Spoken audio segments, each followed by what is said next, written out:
JC Audits here.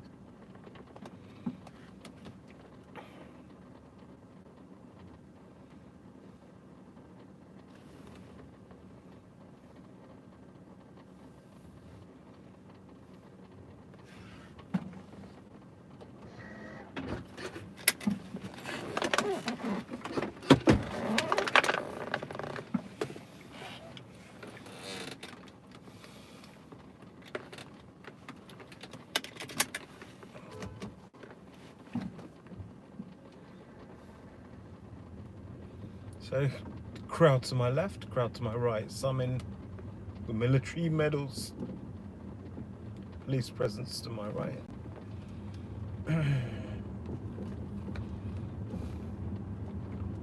Roadblock to my left.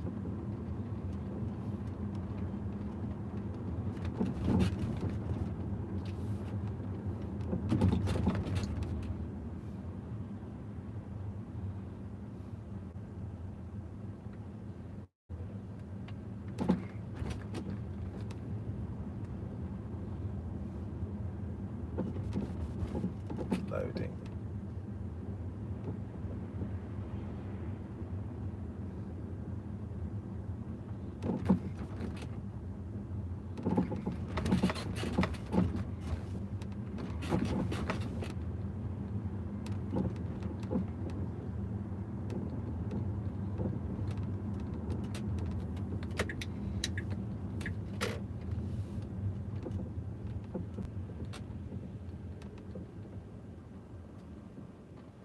Destruction with a very specific political goal in mind, which is we refuse to allow this duty to commodity, this monopoly company's product, to land on our shores. Around 2 hours after they board the ships, the protesters sweep the decks clean. They've made their statement. The Tea Party has served its cause. But what does this volume of tea do to... Bombed out church. Second World War, bombs dropped. Church partly destroyed.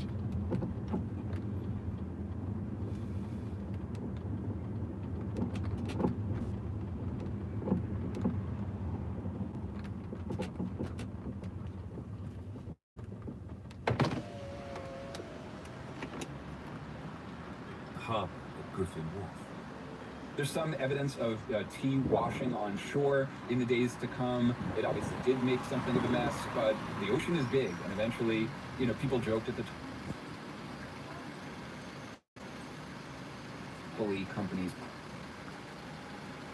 It's not meant to be an act of vandalism or theft. This is essential to the operation. We're very careful not to damage anything on board the ship or destroy anything else. They don't allow any of the participants in this to pocket any tea for themselves.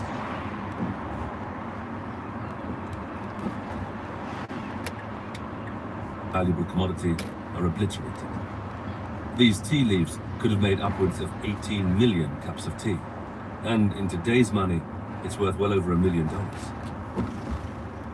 No one is hurt, and aside from the destruction of the tea and the padlock, no property is damaged during the night's activities.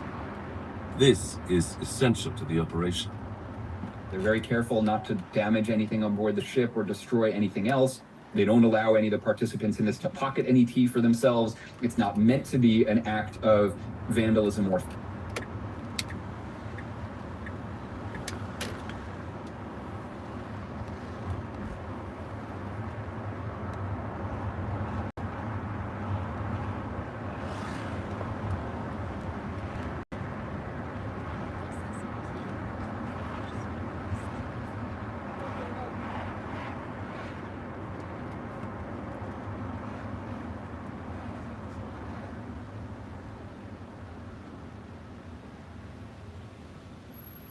Jawad.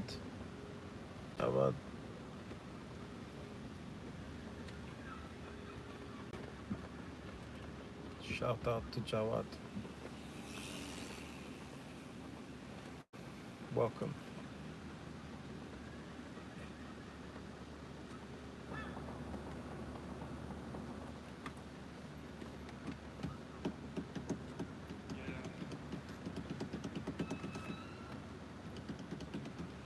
theft. It is meant to be an act of property destruction with a very specific political goal in mind, which is we refuse to allow this duty-to commodity, this monopoly company's product, to land on our shores.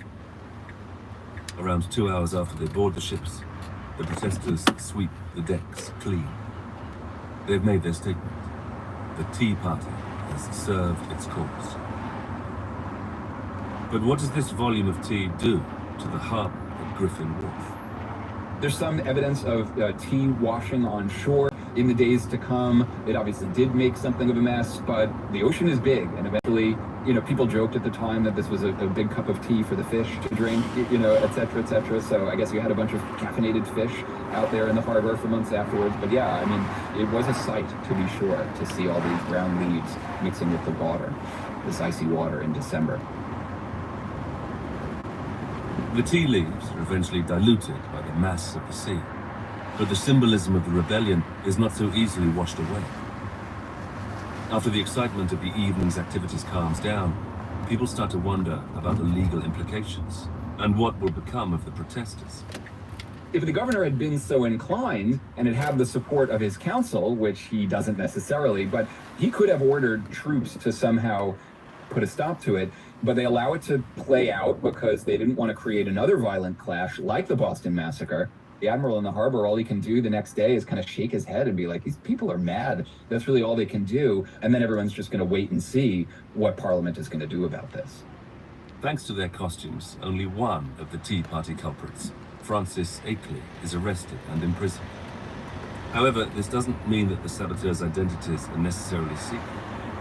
In a town of 16,000, fewer than a quarter are adult men. It's probable everyone watching would have recognized at least one person who took part. But no one will tell. The protesters' choice to disguise themselves as Mohawks is seen not only as a way to conceal their true identities, nor is it simply a product of the ubiquitous racism of the time. Rather, the primary aim of their costumes is to frighten Parliament. By dressing as indigenous peoples with whom Americans and British have fought with for years over land and territory, the protesters want to intimidate authorities into taking them seriously, to prove that they're a fierce force willing to fight back. As a disguise, it's symbolic. I mean, the American colonists, their ancestors had had to fight and displace Native Americans in order to own the property that they owned, and to now then adopt and appropriate that is an insult, obviously, to real indigenous people, but it is meant to be this kind of symbolic act of saying, hey, we're going to take that identity that gives us so much fear, take it on for ourselves, and then use this disguise to strike fear into Parliament. This is a very bigoted view, but they're saying to the Britain, hey, you think of us as rude, savage provincials? We'll show you rude and savage, right? So I think that's an element of it as well. Again, there's a lot of internalized white supremacy there. News of the event spreads quickly through the Sons of Liberty's communication channels to the other 12 American colonies. But not everyone approves. In June of 1774, George Washington, a supporter of the boycott of British goods, voices condemnation of the rebellion, calling the Bostonians mad. When the news arrives in Britain, some weeks later, Parliament is furious. In retaliation, they pass a series of laws known as the Coercive Acts, to be put in place until the town of Boston repays the East India Company for its losses. The Acts close Boston to most commercial traffic, throwing everyone out of work. They also end free elections of town officials. Parliament imposes martial law, and judicial authority is passed to British judges. Individual liberties are threatened as British military troops take over Boston. By implementing these severe measures, Parliament hopes the other colonies will learn from Boston's fate and won't be tempted to protest. But Parliament is mistaken. In a demonstration of unity, the other colonies rally around Boston. They send food and supplies to the city to make up for its lack of trade. Gradually, the colonies started to unite with one another against the harsh measures imposed by the Crown. once they hear about Parliament's reaction and how far Parliament is willing to go to punish the Americans, that all of a sudden a lot of Americans are like, whoa, whoa, whoa. You know, things are just getting more and more extreme in terms of what the British government is trying to do to us. Maybe we ought to gather together in the Continental Congress. Maybe we ought to have more widespread boycotting. Maybe we ought to begin buying arms and gunpowder from Europe. And this is what leads Americans on the path eventually to war and independence in the years of 1775 to 1776. In response to the coercive acts, there are further protests. A second Boston Tea Party takes place in March 1774, when around 60 Bostonians board the ship Fortune and throw nearly 30 chests of tea into the harbor. Other tea dumping demonstrations take place in Maryland, New York, and South Carolina. On September the 5th, 1774, elected delegates from all 13 American colonies, except Georgia, meet in Carpenter's Hall in Philadelphia for the First Continental Congress. Their aim is to strategize how to resist British oppression. The Congress reprimands Britain for passing the coercive acts and calls for repeal, as well as establishing a further boycott of British goods. It declares the colonies have the right to govern independently. But Congress doesn't truly expect Britain to ever capitulate. So now it rallies colonists to form and train their own militia. As predicted, Britain does not repeal the coercive acts, which will become called intolerable acts. Within months, the American Revolutionary War has begun.